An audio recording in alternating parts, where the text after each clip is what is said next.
Thank you so much for joining us during the last week of Bony Ramirez's exhibition, Tropical Apex. We're so excited to have Bonnie here tonight to talk about the show in conversation with Liz Munsell. Liz is the curator of contemporary art at the Jewish Museum.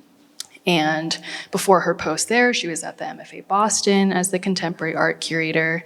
And there she was instrumental in the acquisition of one of Bonnie's paintings.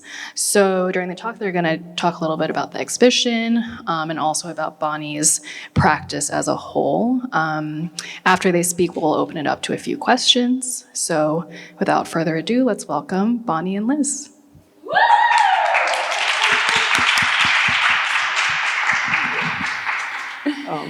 Thank you, everybody, for being here. Thank you for taking your time today. I know it is, what day is today? Wednesday? Wednesday night to be here and spending time with us and learning more about the show and myself a little bit more. So thank you for joining us. And thank you, Liz, for doing this also. Thank you so much for having me, Kathy, Bonnie. It's so nice to see everyone. Thank you for coming. I have loved your work for quite a while.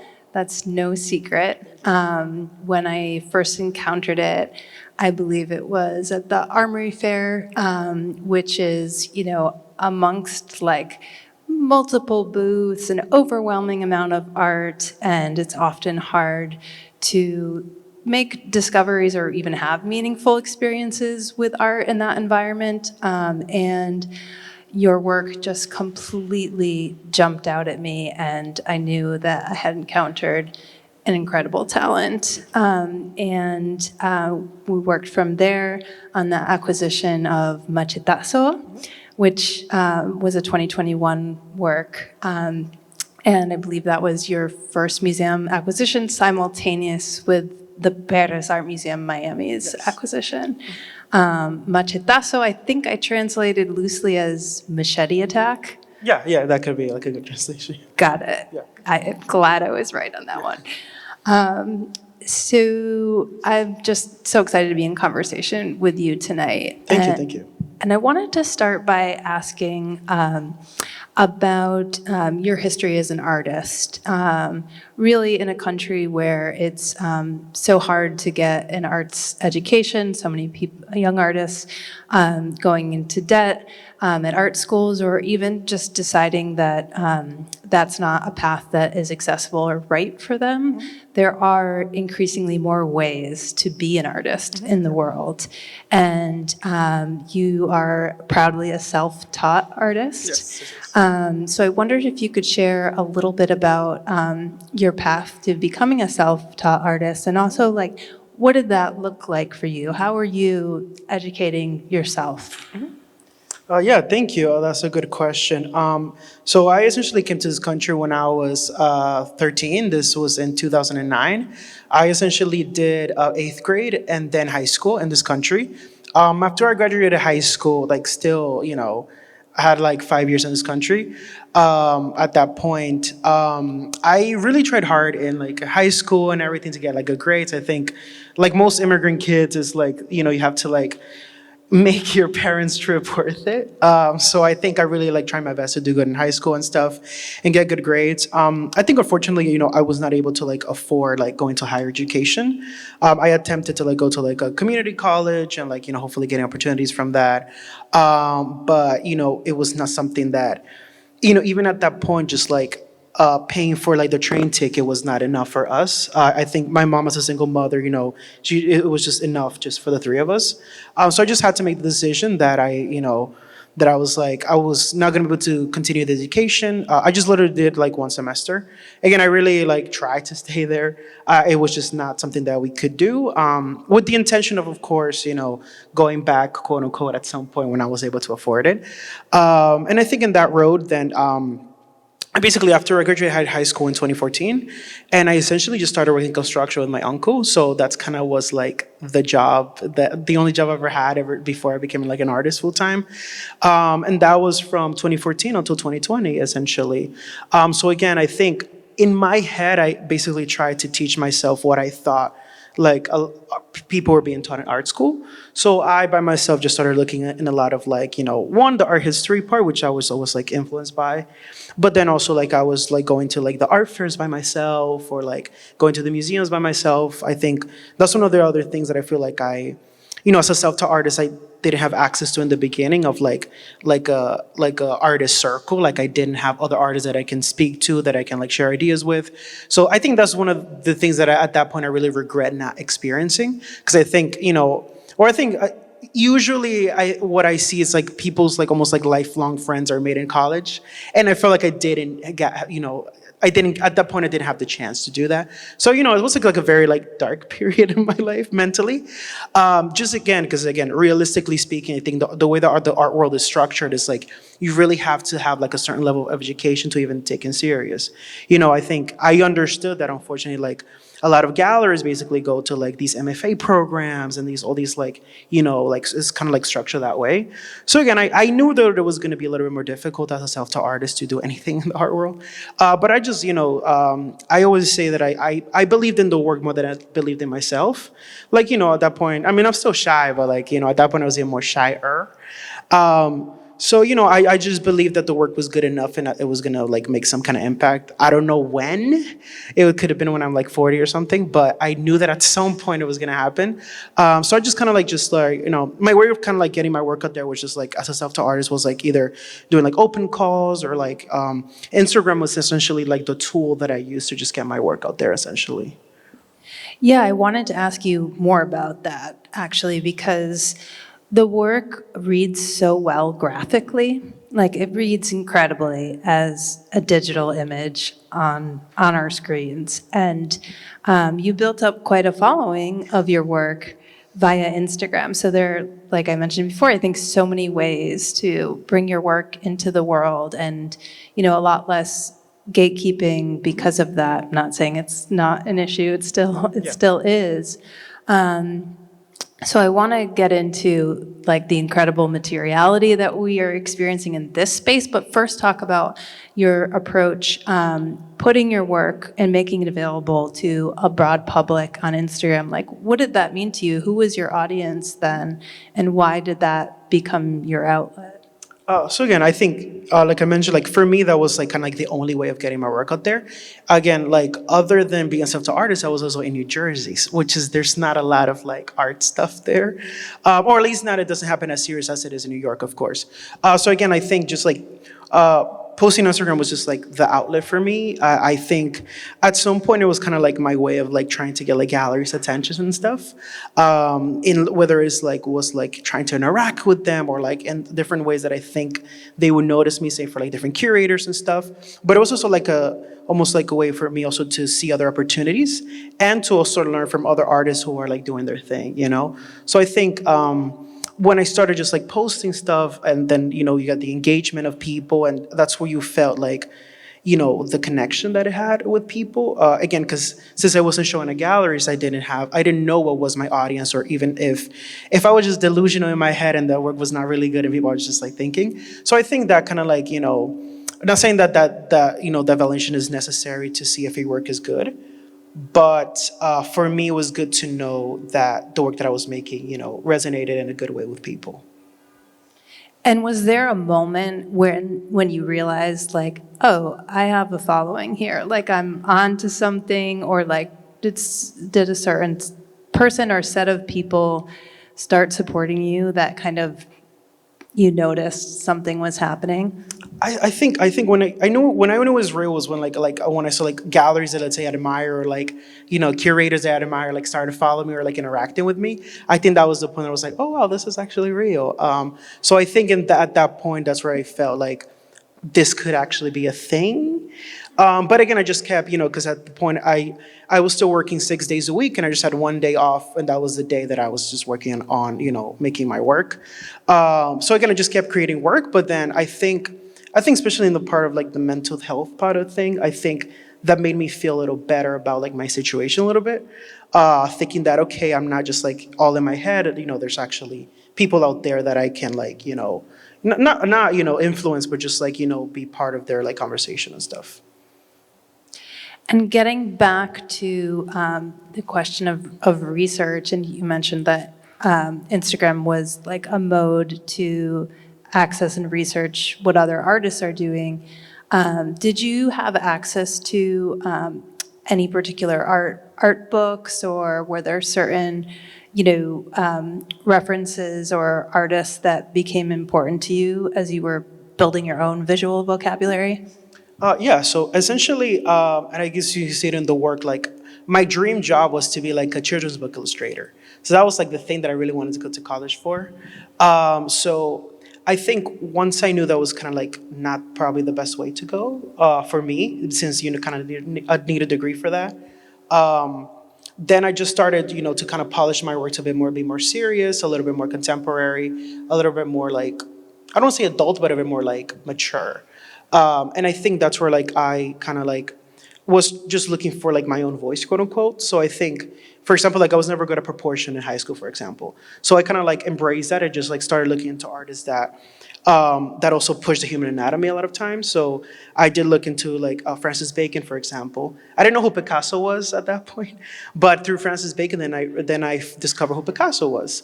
And then before that, even I knew a lot about like the Italian Mannerists and all these like different artists that push the human anatomy in a different way. And I knew that kind of like the direction that I wanted to go. I just had to find my own way of doing that, of course, by acknowledging also the people that have come before me. And I just kept experimenting with like the human form and like different ways. Also in terms of materials, technically high school is like my highest grade of education. So I think a lot of the materials that I use are essentially the last materials that I had in high school, for example. So there's a lot of dry media in the works, as well as a lot of like mixed media as well. So that kind of like just like, makes a lot of like what a Bony Ramirez is essentially. That's a great segue to talk about your process a bit. I kind of always like to ask how an artist begins a work, because I'm always curious, obviously, about the materiality, and we're here with these works, so we can feel them in the space. We can tell that there's paper, there's layers, there's objects here. But I guess the first part of my question is like, how do you actually envision the work? Like, are you sourcing imagery? Does it come to you in a dream? Like, what's the very first kernel of a work for you? I think for me, a lot of my like best ideas just come at random moments. But I think a lot of times it's either when like I'm visiting museums, I'm just like walking around, and I think my brain is just like processing at the same time. Or either just like I would like just go for a walk and just like as I process things. That's why I say like being an artist is like 24/7, because your brain never stops working. But yeah, I think that's where the idea comes from usually. I would of course do my own research. Specifically, I think I try to concentrate when it comes to like referencing works probably like on the Renaissance period, or like a lot of like older works. And I think that's kind of where I'm most inspired by. If I do need like a reference, for example. And then just starts from there. And I do a lot. I usually know like if it's like a figurative work, I would do just like a quick sketch of the figure. And then as it becomes the big thing, it can kind of change in some ways. And essentially in terms of the process, all of these works are made on wood panel. They are essentially, all the figures are made on paper. They are a mixture of an acrylic wash, oil pastels, and colored pencil. So that's kind of like, I would have like a sheet of paper the same size as the panel next to it, just creating the figure in that way. And then I would be working on the figure and the background at the same time. So as the figure itself develops, then the background also develops. And then I think once the figure is like 100% done and the background would be like 80% done, I can cut out the figure and glue it onto the panel. And that where it becomes one, and then I can keep adding different elements that would fuse the two together, for example. So that's like a quick little rundown of how it works. So I would usually work on like several works at the same time. So it would be like, for example, like in my studio I had like these 3 big works in one wall, and I work on them like simultaneously, because it's also, I think the thing about mixed media is like as one thing dries, you kind of jump to the other and just go back and forth. So they just kind of like all together. So I think with also, especially when you're working on a solo show, they can kind of feed off each other, even if they're like very different. But you can kind of like use like in this case, I don't think I repeated any wallpapers, but a lot of times with my solo shows, I repeat some wallpapers that one feed like the other, even if the paintings are not related. But that's just part of like the process making of it. And again, I think as a self-taught artist, I just started working with the materials that I had access to, and I think play became like played a big role into me experimenting and getting out of my comfort zone, for example. And I think there are like some moments in the show that kind of like, for this yellow big piece here, that's the first time that I kind of like do like a whole background that is on wallpaper, for example. Here is kind of like the second time that I use the beads, like glass beads, for example. So there's a lot of like, and I mean, the horns is the first time that I dared to do the horns like in a painting. So there's a lot of like firsts in this show specifically, and I think with every show I just try to push myself with like different like ways of creating. And how did you come to this method of working on paper and canvas simultaneously? I mean, I think most artists skip a step and just work directly on the canvas. So why is that important to your process? Well, it essentially came from necessity. Again, as I think in the beginning I didn't have access to a lot of materials. So what I would do, I would just go to like a lot of like antique stores and just buy the paintings that they have for like $1 or $2, and then I would just like gesso over them and just paint over them. There was this one panel that's kind of like the one that changed everything for me, where I gessoed over it, but it was such a like texture painting below that I couldn't render a figure correctly.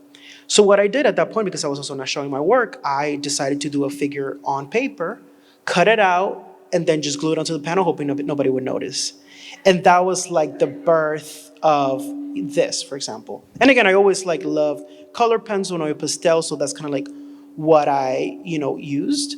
But I did felt before that to be a serious artist had to be like either like a full-on painter or a full-on, sculptor. I didn't, at that point, I didn't understand the concept of using different materials to create an artwork. So again, it just came from that necessity. And then, of course, throughout the years, I kept perfecting the craft. But no, that's what basically came about with these like always figures that are always like glued onto the panel. I don't want to learn how to paint them. I don't think I will be able to paint this, even though a lot of the works have a lot of paint elements. But when it comes to the figures, they're just paper. When it comes to the figures, always they'll, until I'm old and I can't do it anymore, I think that's the way that I'll do it. Can you say more about why you stuck with the paper and like what it allows you aesthetically? I mean, I certainly see a great deal of precision. Yes.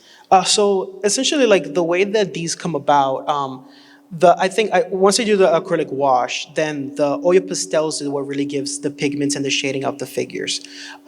Technically speaking, you're not supposed to use oil pastels the way that I use them. I essentially just like grind them down to like their thinnest layer, and I think just layering a lot of those thin layers, it's what creates a lot of like the shading and different things. I just felt really comfortable with that. I think specifically color pencil, always love color pencil. And that was like the medium that I kind of like felt comfortable with. So I just stayed with it. Like I just felt like comfortable there. And I think as I got more into the art world, then I realized that makes my work a little bit more unique as well. Because again, I'm using it in a way that you're not supposed to use it. And again, I think the collage part of the work really makes it more like stronger and unique also. Not that I'm trying to make my life more difficult, but I think it's what I got used to, and I think that's what I enjoy, so I just like stayed with it so far. Well, and it's also a benefit of being a self-taught artist. Like when you say it's not how you're supposed to use oil pastels. Like had you gone to art school, maybe a teacher would have scolded you for using them as such. And so we just need all of these modes of getting the work out into the world and developing it. And it's often through experimentation and freedom around that we get the best results. Yes. So let's kind of delve into the imagery and what I think of as the space of the work. Like when we look at these works, when we encounter them and we're with them physically, they feel very present. They're looking at us, we're looking at them. There's an environment, and we'll get into the larger environment too in a sec. But what is the kind of space and place that you're trying to create with these works? I think for me, like almost like every painting has its own space, I would say. Like they all can seem as part of the one world, quote unquote, but they all have like their own story in a way. So I think for most of them, I just imagine them in their own place. I think one thing that's very unique to a lot of them is like, for most of my painting, I like the figures to look like they are in control of the space that they're in. I think whether it's like putting them in like a position of power or like highlighting them in a more like important way, I think I just try to make the figures look like they are in control of everything that happens around them. I think some of the paintings are a bit more like solid background, like the ones on this floor. I want the viewer to focus more on the figures themselves. So the background kind of becomes like a secondary layer to it. When it's more paintings like the ones have the wallpapers or have more like maybe like more historical text to them, and that kind of like plays with like the idea of the work. So I think it varies from like work to work essentially there. Maybe we can use an example of one. Like I'm thinking of the blue work that references your family's bodega. Yes, yes, yes. Is that meant to kind of bring you into the space of the bodega? Yeah, Like so I think if you are visiting, if you were at the window asking Yes, yes, for yes. something, like it really transports me to a different place. Yeah, so I think that's specifically one of the works that probably is like the best example so far of like trying to get the viewer into the work. Essentially, as you're looking to the work, is almost like a recreation of what like a Dominican kitchen would look like, or like a Caribbean kitchen would look like, where like it usually be made out of wood, and then like all the like house. I forgot how to say that word in English. Lo trate, what? How do you say that? No, like the. ¿Cómo es en español? No, like, ¿cómo se dice? The forks and knives, how do you call that? El servicio. Utensils, yes. So a lot of times, like, these spaces wouldn't have, like, cabinets, so we would just hang stuff from, like, nails and just put it on the wall. And essentially, for this painting, you're almost, like, inside of the space, and you're looking out at the figure. And then behind the figure, essentially, like, for example, I don't have pictures of my home in DR, for example. Like, we never took pictures of that. So from memory, I drew, our house in DR that's just behind the figure. So as you get closer to the work, you can see like the house behind the figure there. And then you're almost like you're inside of the kitchen, almost like serving like a coffee for yourself, and you're looking out the window. So I think it's one of the ways that I can kind of like bring the viewer into the work, but then also like myself also, like in my case, I haven't been back to my country since I got here in 2009. So I think a lot of the things for this work, especially when it comes to space, is how do I go back at least mentally to those spaces that I lived when I was 13. So I think that's particular work, and a lot of some of the works in the show kind of resonate with that idea of imagining the past to see how it feels in the future. Yeah, for me, the works that have like a really prominent found object component have more of that, like a magical realist sense to them, because the imagery is so convincing. You really are drawn into the surrealist environment that you achieve through the imagery. But then there's this physicality of these found objects that are in your space with you, Yes. and they're familiar. And so it's really transporting in this incredibly effective way. So given that, let's talk about the sculpture a little bit, because that may be a slightly more like unsung element Yes. of your practice, but yet it's so important and it's such a consistent element of most of your solo exhibitions to date. How is your process around sculpture different from the painting outlet, and why both? Yeah.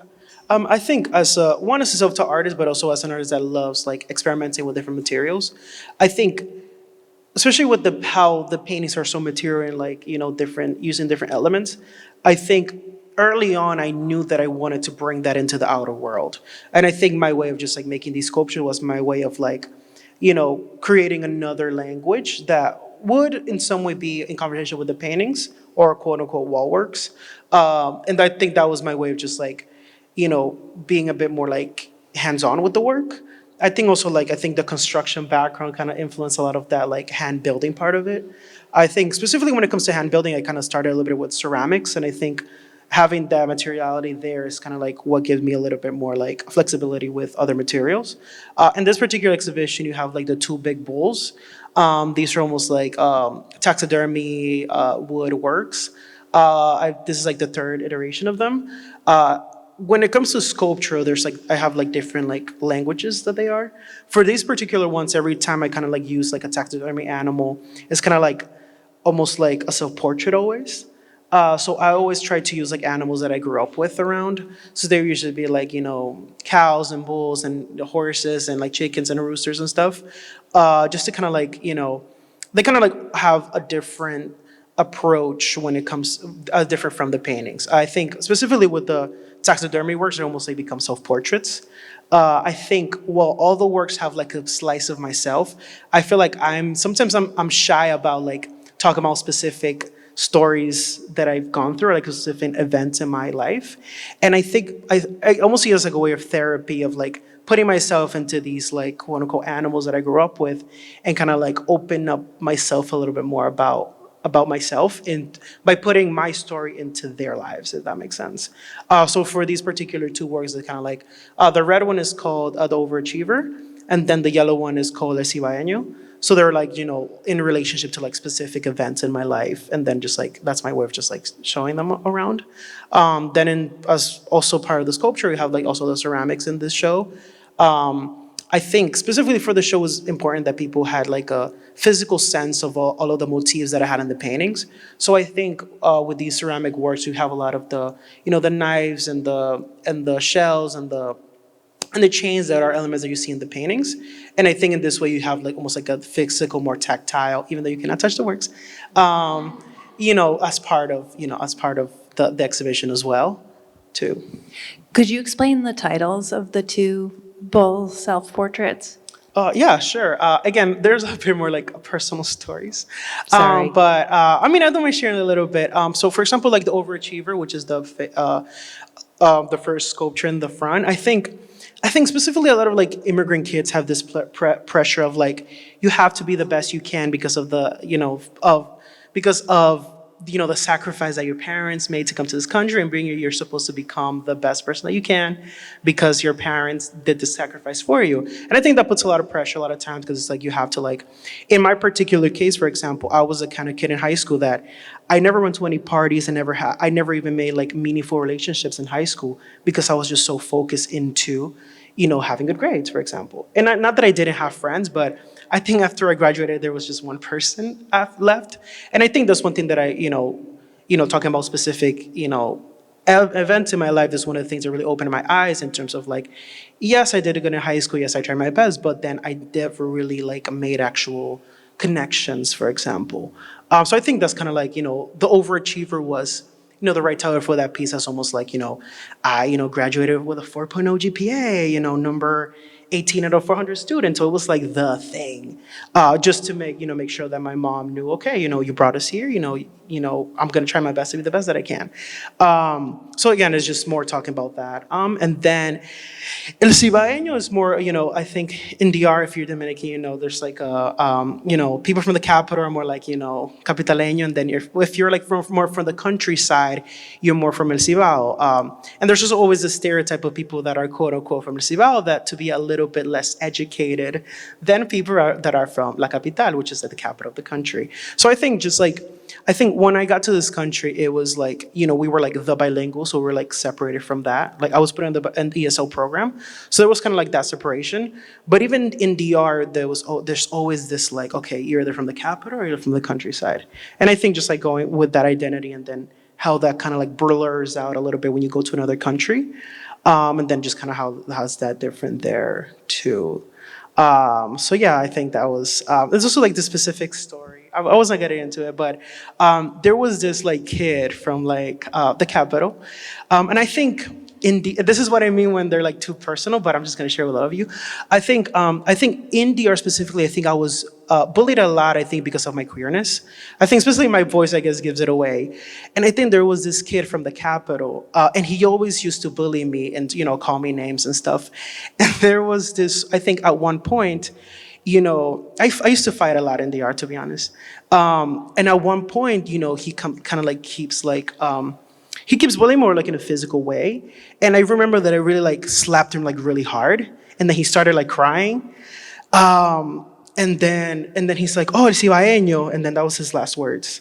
And then from there, he never bullied me again. So again, this is what I mean, like, that's like, like, again, these are like stories that, kind of like take some time to heal as, years goes by, that now I can just like tell like a story, but it's something that, was difficult to like live with and like, go through.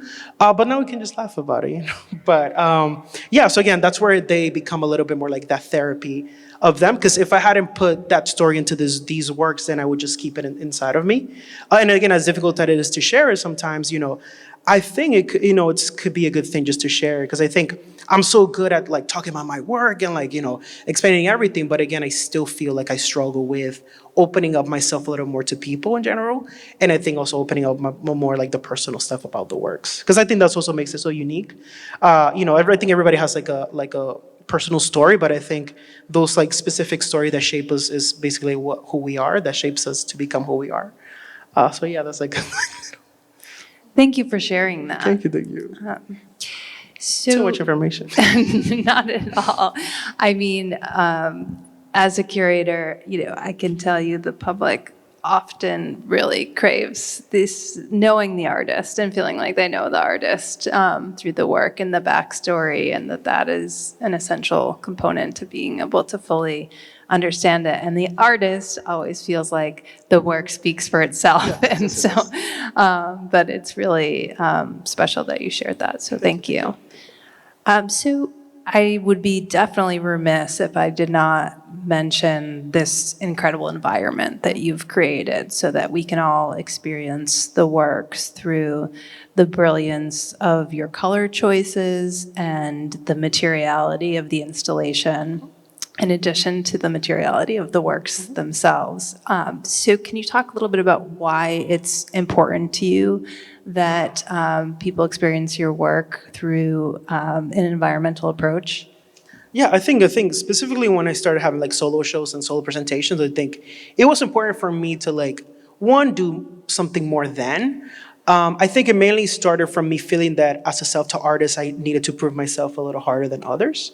But it was also from like the idea of that I always want to like, especially again with solo presentations, I want kind of like bring people into a slice of my mind. And I think with each show that, it differentiates, of course, like the themes that I'm trying to play with. But for this show in particular, I wanted to be a little bit more, I think because I knew the paintings were going to be so charged, I just wanted like one strong color that would just like hug the entire gallery. And I chose this like vibrant red. I think like when thinking about the title of the show and like what I'm trying to say with the show, for me, red is almost like this color that represents like, love and passion, but then it also represents like rage and anger. And I think between those two feelings, I think is what encompasses most of the show. So I think it was like the right color choice, especially this very vibrant red.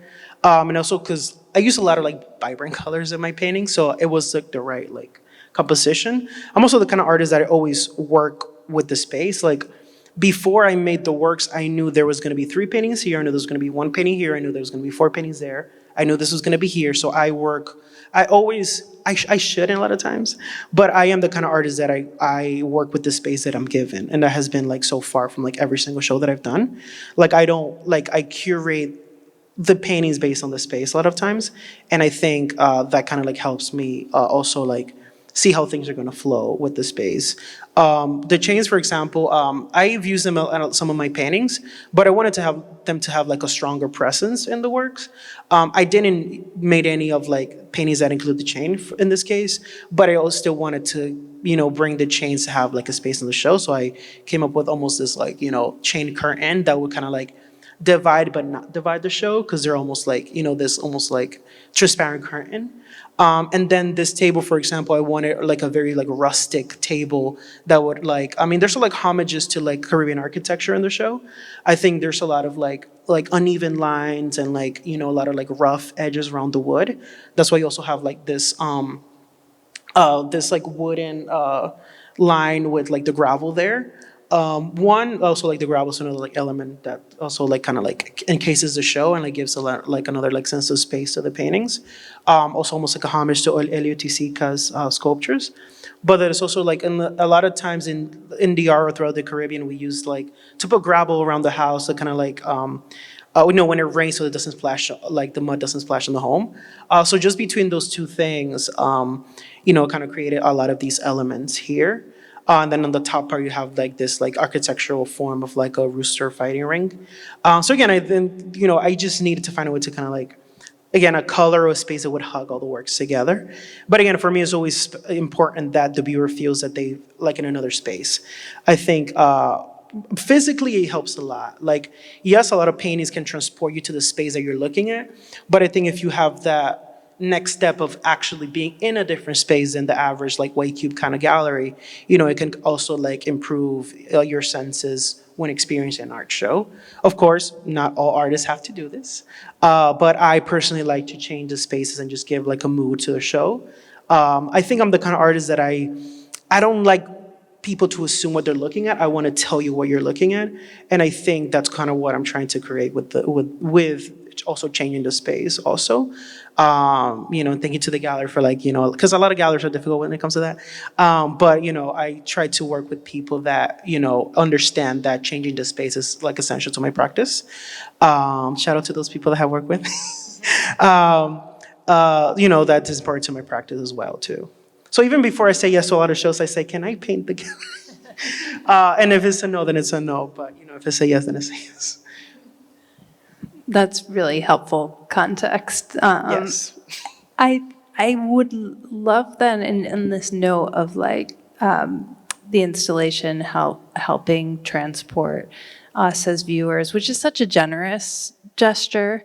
Definitely more work for the gallery, but very generous for the viewers, and I think overall just such a better experience of the work. I wanted to ask you about being part of a diaspora and accessing these memories from afar, particularly without pictures. And so I'm assuming working a lot with imagination, which then you're bringing into a whole new realm or a whole new level through your referencing and developing of this magical realist approach. So how are these works, maybe not teaching, maybe teaching is the wrong word, but signaling something, evoking something about Dominican culture and your homeland? Yeah, so essentially, sorry. Thank you. I think one of the things that I kind of realized as I kind of became an artist, or like when I say delve into the art world, I think that especially when it comes to like Caribbean contemporary art, there's not really much of a space when it comes to the art world. And I felt like, not that artists should take that responsibility, but for me, I felt that it was important to kind of like show a little bit more of that. I think specifically when it comes to the Caribbean, it's always placed in the like, it's always like the beaches and the water and the resorts. And I think that's kind of like the box that people put the Caribbean in. So I think I've always taken almost that responsibility of like showing different parts of the Caribbean culture and like Dominican culture that goes beyond, the resort postcards essentially. So I think that's kind of like what really drive a lot of like the more like magical works, but also a lot of like works that go into different parts of like Dominican life or Caribbean life. Let's in the store, like being the coconuts and all the different like trees and animals that could be like unique and much a lot of people don't know about it.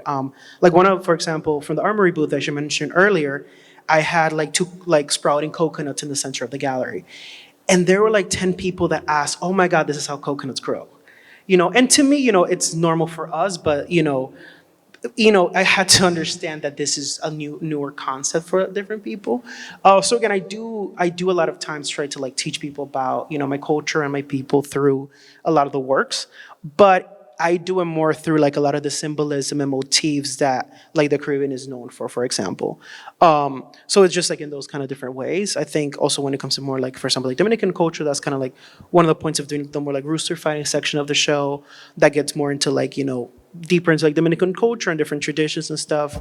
So again, I think, again, most artists, you don't have to feel like you need to explain yourself or your work or your people to other people.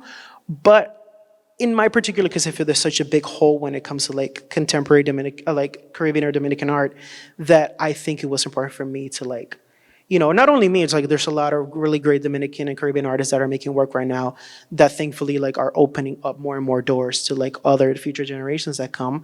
But again, it's also like, our culture is so like bright, vibrant, and rich that, it's a shame that it hasn't been highlighted as much in like institutions or like galleries as other cultures, for example. We're out of mic, so we're going to trade. Perfect, thanks. Yeah, I guess I just wanted to add to that, the modes in which you're accessing and sharing this imagery is not nostalgic, and it's sometimes critical as well, as in the case of the cockfighting scene that's upstairs. So I don't know if you wanted to address your relationship to that custom and why you decided to bring it into this installation. So again, I think going back into like trying to tap into like different parts of like, I guess specifically also like Caribbean life, I wanted to highlight like the rooster fighting. Growing up in DR, it was like my father's hobby, so we would have almost like a ring, like a rooster fighting ring, like in our backyard, essentially. It was just something that I think at that point I didn't understand how bad it was, or like just like in terms of the cruelty for the animals and stuff. But then how deeply engraved it is in the culture. And the point that it's like it's probably never gonna go away, unfortunately. So again, I just wanted to almost like have like that space in the show for that. Also to get a bit more critical about also like the toxic masculinity that comes with like growing up in like the Caribbean or like Dominican Republic, all those different like layers that come to that. And I also wanted like a section that would feel a little bit more like, I don't want to say institutional, but I want like it's almost like a bit more like toned down than the rest of the show and a bit more playful than the rest of the show. So as you go up, they have it's a two-part installation. So the upper part is almost there's a recreation of a rooster fighting ring. In the center of the space, you have like the rooster that won the fight. So the one that's like venerated, the one that makes the money, because it is unfortunately a very profitable. In DRs, it is considered a sport. Like just like there is baseball, there is like rooster fighting, and there's people that dedicate just how they train the baseball players. You train your rooster to make sure they wins, and then if that rooster has babies, they better also be winners.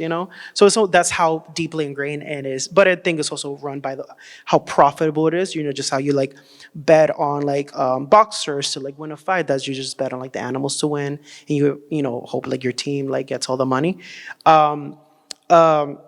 And then on the side of the wall, you have like the audience that is there, just painted like with like audience members like cheering and like betting money and stuff.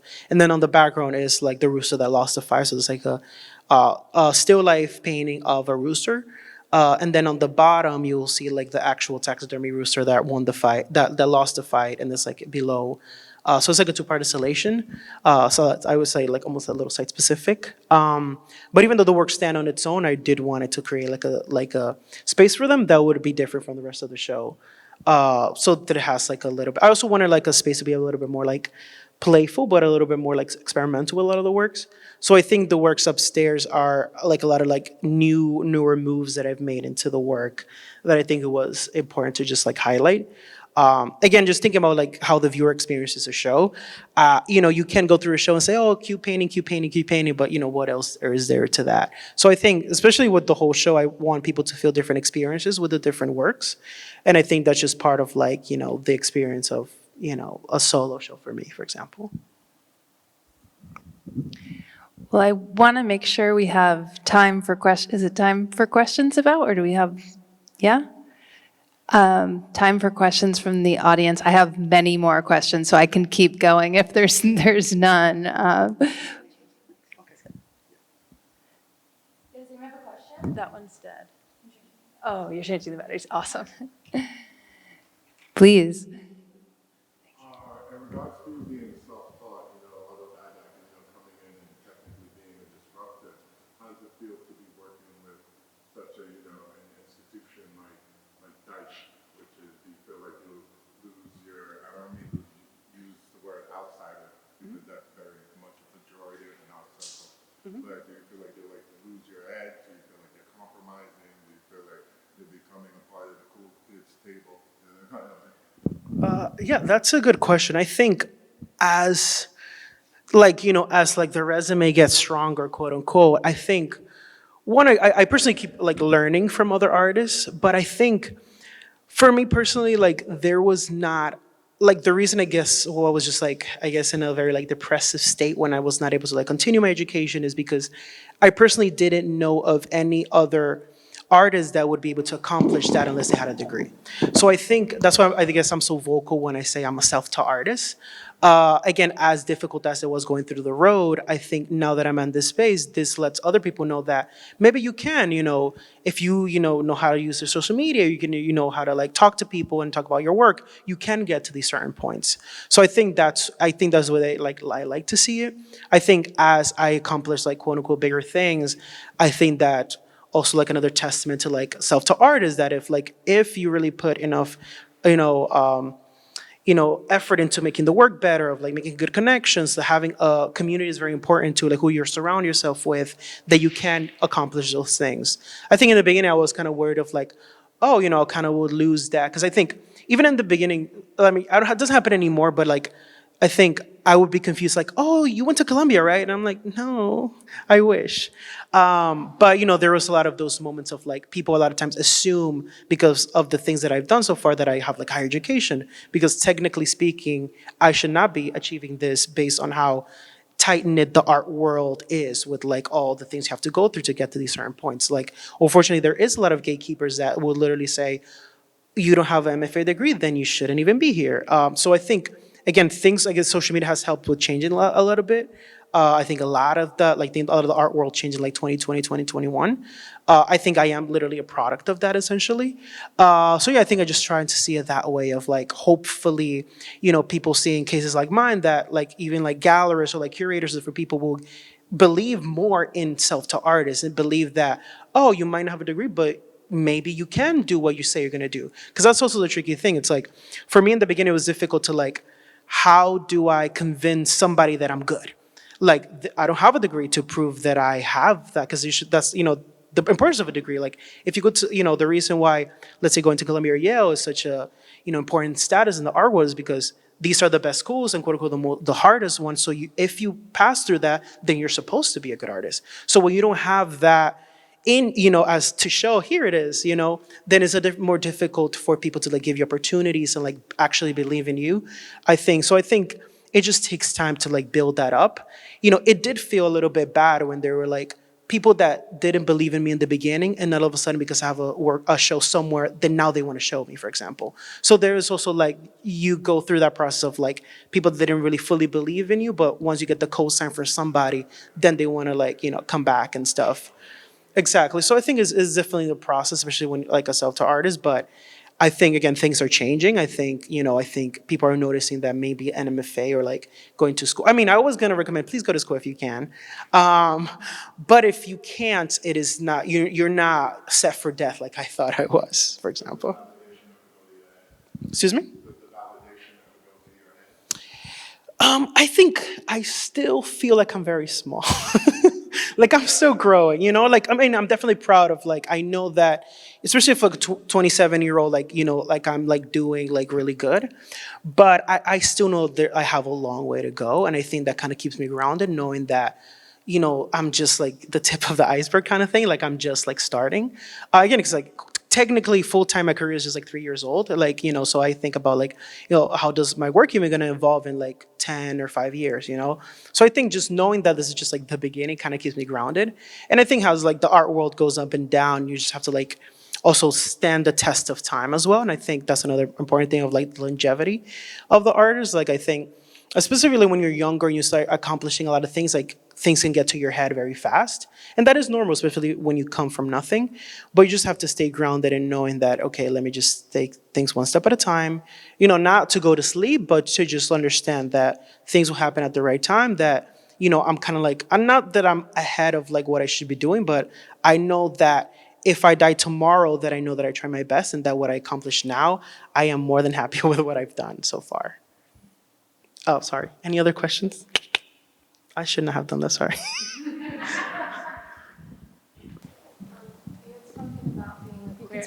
Oh, thank you.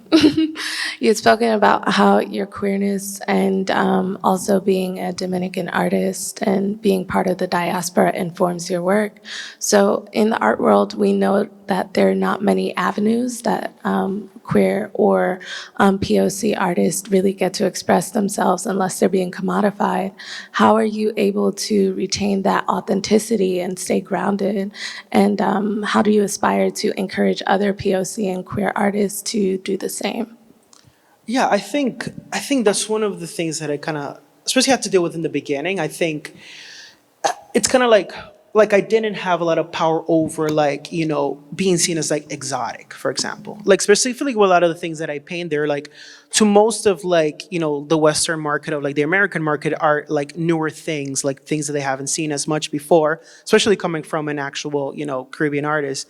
So I guess I think it was a process of like really like knowing your worth and knowing yourself and not let that distract you from like your main goal. I think that's why I think I'll tell a lot of artists that the conversations and the people that you work with are also very important to your career. I think as an artist, I think it's important if you know where you want to get there to a certain point and like how, I think it's important that the projects that you do go like hand in hand with the values that you have as well.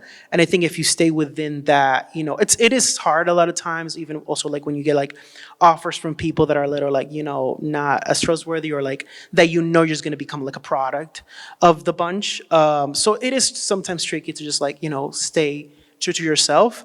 Specifically in the art world, I think everybody will offer you the world. Like I think for all the artists in the crowd, like you will encounter a lot of people that would say, I can do this for you, I can get you all the stuff that you want. They'll ask you, what do you want? And then I can get it for you. But so you just have to make sure that it is aligned with the things that you want. I think also, I think specifically when it comes to like queer artists or like, you know, different artists, like it's important to not be put in a box, for example. I think specifically, when your work becomes so much of your identity, you can be put in that box of like, oh, we need an artist that checks this checklist, you know, let's contact so and so. So I think it's important that you always keep, not that you shouldn't like stay specific somewhere, but it's important not to be put in a box. And I think you as an artist have to be vocal about, no, this is how I see myself, this is where I want to see, this is how I'm going to grow, so that you're not always put in the same category or like that you stay within that box of like, oh, we're going to do a queer artist show, let's call Bonnie, you know? So I think that's always important. And unfortunately, it has happened a lot of times when it's like, oh, a Caribbean art show, who do we call? And it's like the same 10 artists, or like some other shows that are like that too. So I think it's always important to like know where you stand and where you want to be seen and the conversations that you want to be seen. And I think it's more to have an idea of that, so when the opportunities come, you know who to say yes or no to. Thank you. Any other questions? Come on, I see questions. Don't be shy. This is a small group. Imagine it's like a class. It's like a class. Front row over here. Yes. Oh, sorry. It's not a question, it's more so adding to the conversation that you guys both had. You spoke about the institution and speaking about the diaspora, but this is the leverage of cultivating a community to where now galleries have to come to you because they see there is a market and there's an interest behind your works and there's a community that's rallying and there's a demographic that sees it and these are people you're speaking for and there's a market that will be buying into it. That's what allowed you to get into the spaces where you could create this production that is completely your own rather than going the institutional route where people are molding you into a particular space. Now that they see that power behind you that is completely cultivated by yourself, that you can, you don't have to compromise anything at all because you can move wherever you desire to. Yes. Absolutely. So that's all I wanted Thank to you, add thank to you, that. thank you, yeah. Thank you. Yeah, again, I think in the beginning, again, it really hurt me that I wasn't able to go to school because, again, I think I was done. But again, I just kind of tried to believe in myself and just like trying to push more to that. At that point, it was just like, let me just do it. I have nothing to lose at this point.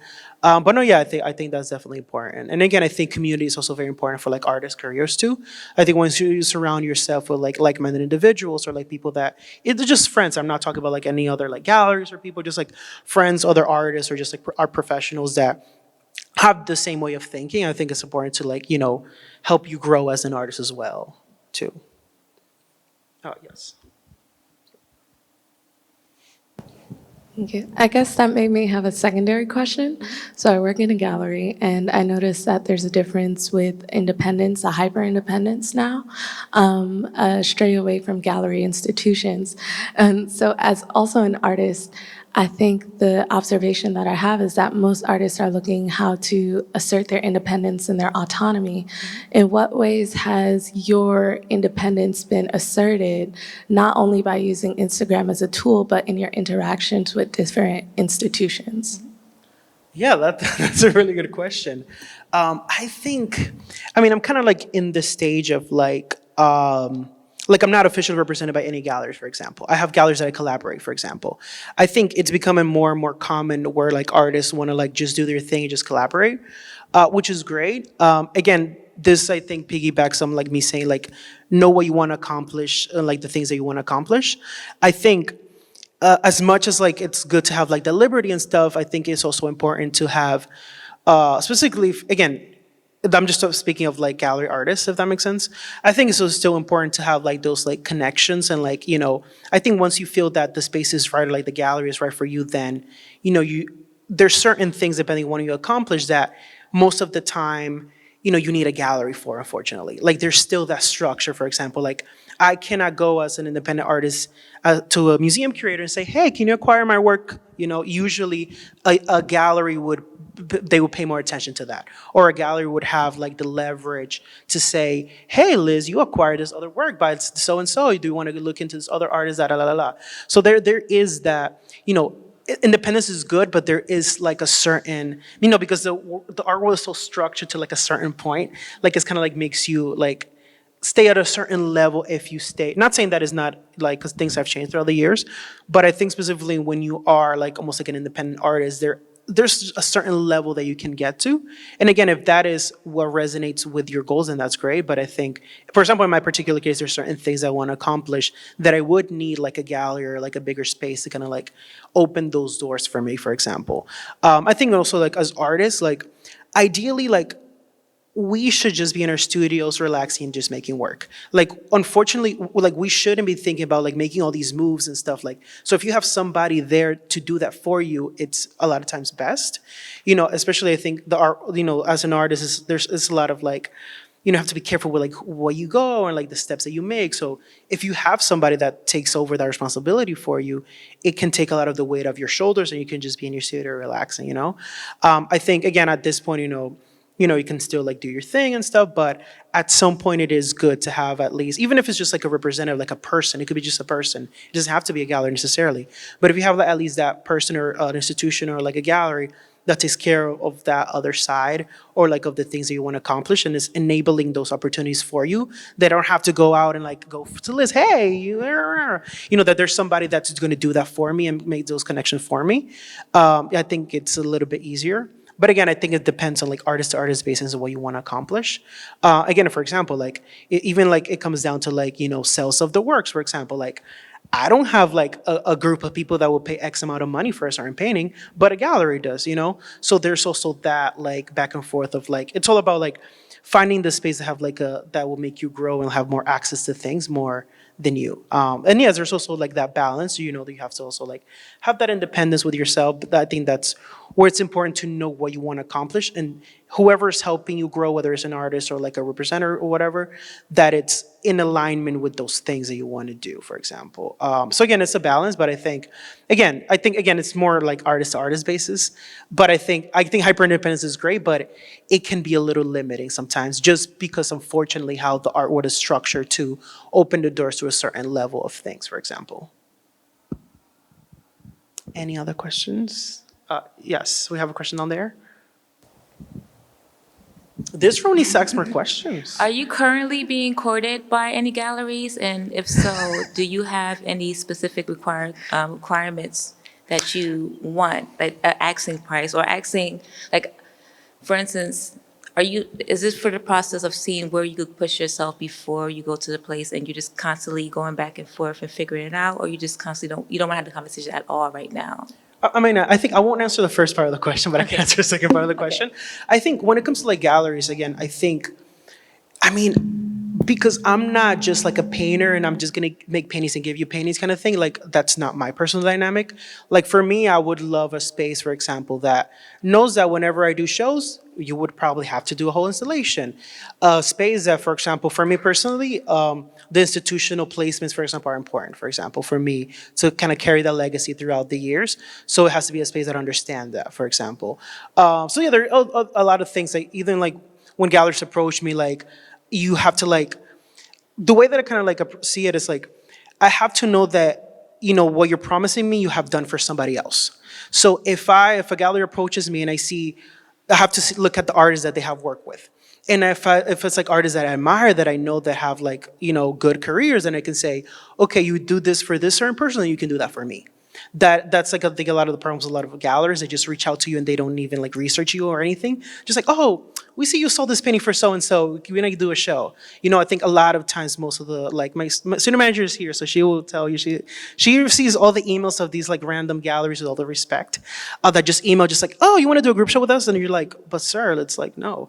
Like if they would really pay attention to like, you know, your portfolio and like where the kind of galleries that you're showing with and stuff. So I think again I think a lot of gallery artists kind of go with the flow. I think for me, as I've worked with different galleries, and for example, like the 3 galleries that I currently like working with, like, you know, they are, you know, really good to me so far. You know, we like done the fairs, we done like the group shows. You know, they've got me like, you know, museum acquisitions and stuff. So you know, so far, you know, the gallery that I've stayed with, you know, is because I know that I can keep growing with them.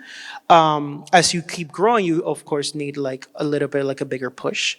But again, there is like, you know, that's again with artists knowing like what do you want to achieve and how, so that when somebody approaches you, you know that that is the best way. Because again, like I said, every gallerist thinks they're the best gallerist. Like they will always say that we can do this for you. We can, oh, you want a show at the MoMA? Sure, we can get you a show at the MoMA. But if they have done that for other artists in their roster, then you can say, oh, then maybe they can do that for me, but not just like in that imaginary sense. And I think a lot of gallerists probably don't read that as well. Or unfortunately, it's also the thing of like, there's so many great, incredible artists that, you know, are just in need of like really great opportunities and just kind of go with the first thing that they see. And I'm gonna say that's not, you just, I think if you have whatever first opportunity comes to you, definitely take it. But again, as you have the leverage to pick and choose which galleries are the ones for you, then you should be a little more specific with who you wanna like work with. And again, no, I think again, the most important part I always tell artists, look at other artists that you admire. Who do they work with and what have those spaces done for them, and see if that's a space for you. Or like when I used to go to fairs to kind of like learn about the art world, I would like look at all the like gallery booths and see like whose booths like style do I resonate with, or like, oh, is so and so that I admire, like then I want to work with the gallery too, because I've seen it's like a, you know, now that you're gonna go to like as a figurative artist, you can't go to like a gallery that mainly show abstract work, for example. So it's also knowing like a bit about yourself and like when people approach you, knowing like what your goals are and stuff. But it is very awkward when we have to say no and like galleries keep emailing you and they're like, oh, but we can do this. Oh, you want to go to Cuba for a residency? And you're like, oh, thank you. Or like, oh, you want to show in Belgium? And I'm like, oh, great, but no. So again, I think, again, it is sometimes difficult to say no to a lot of these opportunities, but there is a big power in saying no and like knowing what you really want. I think beyond knowing your worth or just knowing what you want to accomplish, how to get there. But I think before you get to the point, you really have to understand what do you want. And it takes a while, like like I remember in the beginning there were some certain galleries that I really loved, and I was like, oh, if this gallery reached out to me, like this is it. And I started learning more about the art world. I'm like, yeah, this gallery is not the best thing for me. So again, I think as artists we also have the responsibility of like doing the research and knowing where we want to go and what spaces can provide those kind of things. Because there may be some artists who would never like, they don't want to talk to nobody. They just want to be in their studios and do their thing. And you just have to then find a gallery that would just, do all the work and you just do in your studio, don't talk to nobody, and that's it.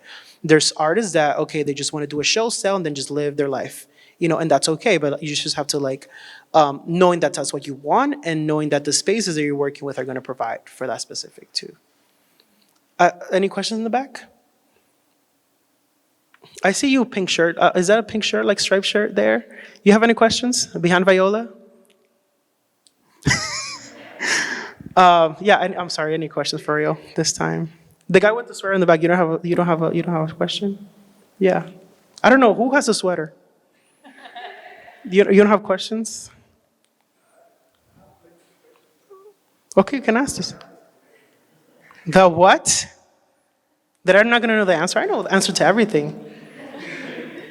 Any front row questions? Nobody here? This is your last chance. What if I die tomorrow? I'll actually ask you, again, as an autodidact, as self-taught, do you have encounters with imposter syndrome? And how do you engage with that, and how do you resolve it? How do you validate it, resolve it, and move past it in a way that's beneficial to your career? Yeah, I think it mainly kicks in especially when you do solo shows, like you think about like, what's gonna be like people's favorite work? Or like specifically the pink work in the back here, that was like the most difficult work to finish in the show, mainly because with that specific work, for some reason, I didn't know when it looked finished or when I felt that it was good enough. Like I felt like it was the one piece that I was like, oh, I really want this piece to have like a really good moment, but am I really bringing that? So there are mainly moments in the creation of the shows that it's like, is this piece finished? Is it good enough to be? Or like, in this case, I knew I had these three here and I knew these two were done and they were really strong. So I was thinking, is the last one that I was like, so there was like a lot of back and forth. And like, once I just left it like that and then it became one of the most popular pieces in the show. So there is a lot of that moment of like doubt, especially with the works or like how people are gonna react to it. Of course, I cannot, control how people will react to the show. But even that, there's a lot of those moments where you like, feel like, is this good enough? Or like, is this, Yeah, no, yes, yeah, literally. Yes, and I think in the beginning I used to feel that more, and I still feel it a lot of times when I'm put in spaces where like I'm usually either the youngest one or the one person without an MFA. So a lot of times, as I've accomplished great things and this and that, but that still makes you feel a little small sometimes. Or like, I have like these great ambitions and stuff, and then I'm put in these spaces where you can accomplish it, but then I just still feel like a little shy or like, I'm like, oh, so I think I still have like my like doubts a lot of times. I think as much as like I've accomplished as a self-taught artist, I think still being a self-taught artist, I know that it's still a big ingrained in the art world and like the DNA of it. And I still think, and then maybe this is part of the imposter syndrome, that I still think a lot of times I'm not giving certain opportunities because I don't have that, for example. That I'm not taking it as serious as somebody else that would have an MFA, just literally for the sake of that I don't have an MFA. So I think there's like obstacles there, and I think they kind of creep into the process sometimes. Or like, oh, is the New York Times gonna come to the show? Maybe not, but maybe they are. So I think there's those moments definitely, but I think you just have to in my case, I just constantly remind myself of how far I've gotten. And I think that grounds me back into like, oh, like I mentioned, if I die tomorrow, this will still be really good for, again, I think about like all the obstacles that I have to face. And I'm like, this is actually pretty good that I'm still doing what I'm doing. So I think that kind of like grounds me back to like, things back to normal. Any other questions before we close everything? Yes. Oh. I'm curious to hear, you mentioned that the last time that you went back to DR or were in DR was actually when you moved here. Mm-hmm. So you haven't been back in quite some time. Yeah. And it feels like a lot of your works, they access, parts of your story, parts of your memory, the photographs that you don't have that live in your mind, and part fantasy. And I'm curious if you ever think about how that relationship would or could change if you would go back. Yeah, I think that's one of the things that I always think about. It's like, I feel like when I go back, I think I would probably have like a whole different approach. I think because I came so young, I think there's a lot of things that I have forgotten about. Again, I work so much from memory, but it's just like those loose memories of a 13-year-old. I'm sure if when I go back, that I'll see things that I'm like, wait, but this is such a good idea, and like, just like feed off of that. So I think that would be, I do feel like whatever show I have after I go back to the art is probably going to be the best show so far, just because it's going to tap into everything that I've created from memory, but then having that fresh memory and that fresh reminder of a lot of the things, even when it comes to like a simple objects that I completely forgot about, I think that's really going to play into like making the work even better. I think so far, but then on the flip side, I think so far, a lot of the strength in my work is the fact that I work from memory. And I think that just like makes me even like distort it a little bit more and just make it a little bit more unique than the reality. So again, it's like go back and forth, but I know that, when I go back is gonna be a big like creative push for the work, definitely. Any questions before we do the finishing? Yes. Yeah. Last question, unless somebody else wants to. Thank you so much. First, before I ask my question, I just want to say congratulations on the show. It's phenomenal. Congratulations on all the pieces selling. Your success is like greatly inspirational, amazing work. My question is, I'm really big into the language that artists develop throughout their career that ends up being their specific way of describing details within their work. And already I noticed that there's very specific things that reoccur throughout your pieces. And the colors in the ears, I really, really love, and I would love to know the background behind that. Thank you. That's probably the most common question in my work so far. Yeah, all the figures have like the ears. It's basically, I think when I was creating these like kind of like forms or figures, I was trying to find a way, how do I make sure the Caribbean is part of their DNA in terms of like the figures themselves. So when thinking about that and creating this kind of like narrative, I thought about, when you open like a clamshell and they have like all these pearlescent colors on the inside, and then they're kind of like shaped like ears a little bit when you separate them. So it's kind of like, like almost like turning shells as ears, and then just so that all the figures have that connection to the Caribbean and the ocean, even when the painting itself could be like something completely different. But I think as making it part of the anatomy of the figure themselves, they always have that connection to like the ocean, the Caribbean. And then also like, I think growing up, you have this thing where like if you put like a shell on your ear, you can hear the ocean.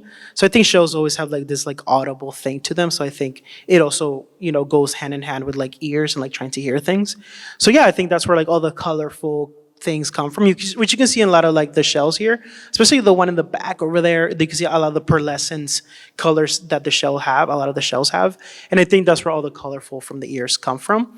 They didn't fully start that way. They started like very like a little bit like muted, but then as I kept developing and evolving the practice, then they had like a bigger role in the figures themselves. Any questions? Thank you. And I think as we finish, I just wanted to say thank all of you for coming here. Thank you, Liz. I know your schedule is very busy to like, agree to doing this. I appreciate you and thank you for doing this. Thank you for the gallery and everybody, the staff to like, making this possible. And again, all of you for like taking your Wednesday night. Today is Wednesday, I don't even know. But if taking your Wednesday night to be here and just like sharing this moment with me, and yeah, you want to say something? I just wanted to thank you, Bonnie, for your immense wisdom, and you are so smart and practiced. And I learned today, or I was reminded that you're only 27 years old, which is remarkable. I look older, I know. You have such a bright future ahead of you. And just to conclude and comment on the issues around commodification of artists of color, queer artists. In the art world, I just wanted to say that while that representation really matters, in a city like Boston, where I came from before, with a huge Dominican population that had very little representation of Dominican artists in the collection, and a city like New York with a huge Dominican population. And while it's not uncomplicated existing in these predominantly white institutions, representation really, really matters, and it propels others into action. So thank you for paving the way, for making your work and being an inspiration for all of us. Thank you, everyone, for coming tonight. Thank you. And also, I would like to add, we're going to have a closing ceremony this Saturday. So if y'all are free from 6 to 8, we're going to have like a very special performance here on the show, which I'm not going to give away yet. So if you want to find out, come on Saturday and celebrate this closing with us too. Party! Thank you. Thank you.